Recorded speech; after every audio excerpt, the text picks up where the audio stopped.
wabarakatuh. Konnichiwa minasan. Kami dari kelompok 8 akan menjelaskan tentang kerajaan Mataram kuno dan Medan.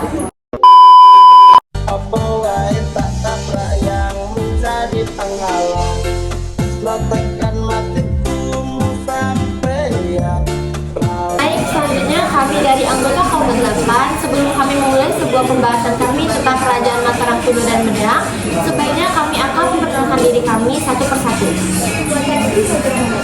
Watashi Aurelia Cinta. Kerajaan Mataram kuno dan kerajaan Medan adalah nama yang sama untuk kerajaan Hindu-Buddha yang berdiri di Pulau Jawa.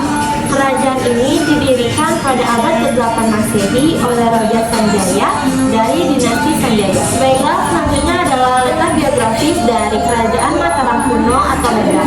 Letak geografis dari kerajaan Mataram kuno atau Medan ini di Jawa Tengah, lembah Sungai Progo dan Opak, sekitar Gunung Merapi, Yogyakarta, Magelang, Klaten. Dan yang kedua, Jawa Timur, sekitar Sungai Brantas, Kediri, Jombang, Mojokerto, setelah dipindahkan oleh Kusino. Yang kedua, ada sistem pemerintahan. Sistem pemerintahan ini berbentuk monarki atau kerajaan. Raja dianggap sebagai wasudewa. Pemerintahan dibantu patri, pendeta, dan penasihat. Pengaruh kuat dari ajaran Hindu dan Buddha. Selanjutnya ada raja-raja terkenal dari kerajaan Mataram kuno dan Medan. Yang pertama ada Raja Rakai Sanjaya. Masa jabatannya pada abad ke-8 Masehi.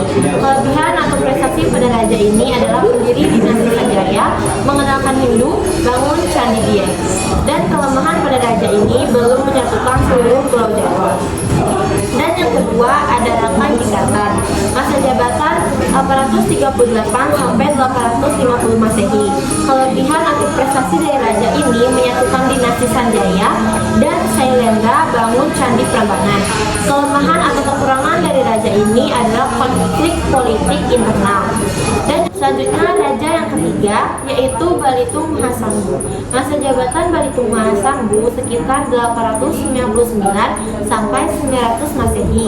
Kelebihan atau prestasi dari raja ini memperluas wilayah, keluarkan prasasti Mantiasi.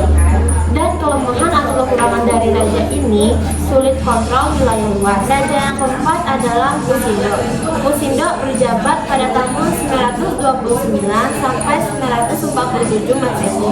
Kelebihan atau prestasi dari raja ini pindahkan pusat ke Jawa Timur dan mendirikan dinasti Isyana. Dan kelemahan pada raja ini butuh waktu stabilkan wilayah baru. Baik, di sini saya akan menjelaskan tentang bukti kegagalan atau prestasi dari kerajaan Mataram kuno dan Medan. Yang pertama ada prasasti tanggal 932 Masehi, menyebutkan Sanjaya sebagai pendiri kerajaan dan pengadil Hindu-Buddha. Yang kedua ada prasasti Kalasan 778 Masehi, menyebutkan pembangunan candi Dewi Tara, menunjukkan pengaruh Buddha. Yang ketiga ada prasasti Mantiasi, prasasti Balitung dan lainnya, juga menunjukkan keberadaan Wangsa, Sailendra dan Sanjaya. Selanjutnya kepercayaan kerajaan Mataram kuno dan Medan. Yang pertama agama atau kepercayaan yang dianut raja dan seluruh keluarga istana. Pada masa Wangsa Sanjaya mayoritas menganut Hindu aliran Jawa. Yang kedua pada masa Wangsa Sailendra beralih ke Buddha Mahayana, terutama di daerah Jawa Tengah dan bagian selatan. Yang kedua, agama dan kepercayaan rakyat. Selain mengikuti kepercayaan raja, rakyat juga tetap mempraktikkan kepercayaan lokal dan anisme dinamisme.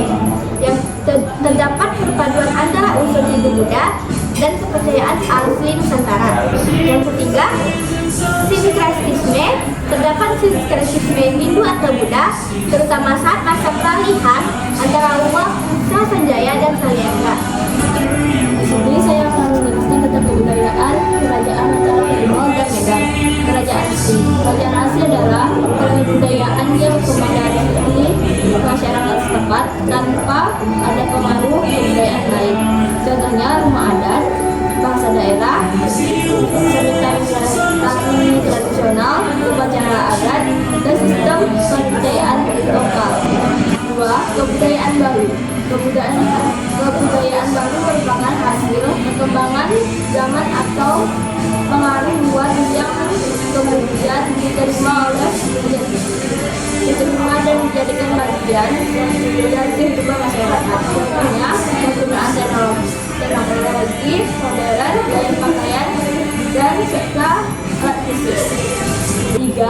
Akulturasi kebudayaan. Akulturasi adalah proses perpaduan dua kebudayaan atau lebih yang menghasilkan kebudayaan baru tanpa menghilangkan unsur budaya lain. Contohnya di Masjid Kudus di Jawa Tengah yang arsitekturnya menggabungkan unsur Hindu dan Islam.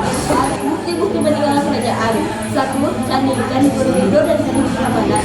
2. Prasasti pada prasasti kedudukan bukit.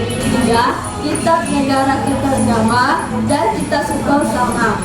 4. Keraton atau Istana Peninggalan Kerajaan. Baik, selanjutnya ada sistem perekonomian dan pelayaran dari Kerajaan Mataram kuno dan Bedah. Kerajaan Mataram kuno mengandalkan pertanian, terutama padi karena wilayahnya subur berkat sistem irigasi yang baik. Selain itu, perdagangan juga berkembang, terutama di masa kekuasaan Wangsa Sailendra. Meskipun kerajaan ini berada di pedalaman, pelayaran tetap penting, terutama untuk menjalin hubungan dagang dengan kerajaan lain seperti Kerajaan Sriwijaya. Selanjutnya, pendidikan di Kerajaan Mataram kuno dan Bedah berpusat pada pendidikan keagamaan. Banyak candi yang juga berfungsi sebagai pusat pendidikan seperti Candi Kalasan dan Candi Kolangkang. Agama Buddha dan Hindu sangat mempengaruhi sistem pendidikan saat itu, dan ajaran-ajaran keagamaan yang diajarkan kepada para calon pendeta atau bangsawan muda. Selanjutnya, pengaruh Hindu dan Buddha di Indonesia. Kerajaan Mataram kuno dan Medan menunjukkan akulturasi budaya Hindu Buddha dengan budaya lokal. Hal ini terlihat dari peninggalan candi-candi, arsitektur Prambanan, Hindu dan Borobudur Buddha. Sistem pemerintahan, seni arsitektur, bahasa sastra, serta sastra juga memberikan pengaruh kuat dan kebudayaan budaya. Sekian penjelasan kami dari kelompok 8 tentang Kerajaan Mataram kuno dan Bedah. Goran itadaki arigatou gozaimasu.